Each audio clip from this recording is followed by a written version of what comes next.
với chừng vẹn cả tum trâm tum tạ om đôi dùm lên nên ai nên thật mai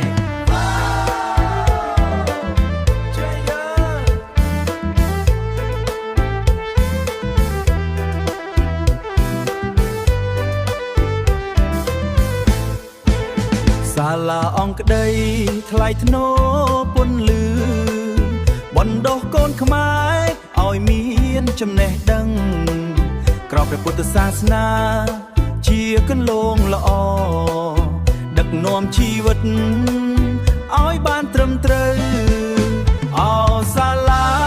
អង្គក្ដីជាទីស្រឡាញ់សាងអនាគតឲ្យកូនខ្មែររុងរឿង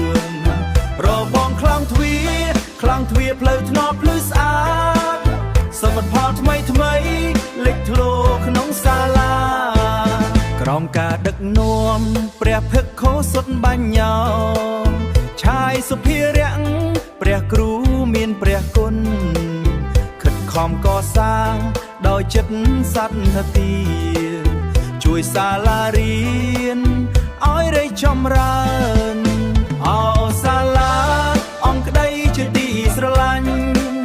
សាងអនាគតឲ្យកូនខ្មែររុងរឿង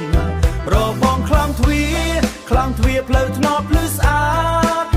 សមិទ្ធផលថ្មីលេចធ្លោក្នុងសាលា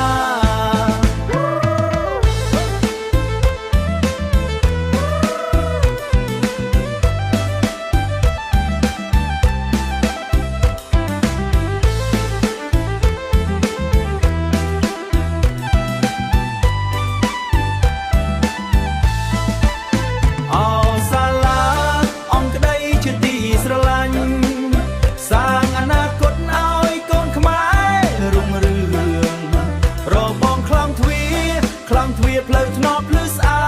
តសមិទ្ធផលថ្មីលេចធ្លោក្នុងសាលាសូមជូនពរសាលាយើងរីកចម្រើនអង្គក្ដីរុងរឿងគង់វង្សជានិច្ច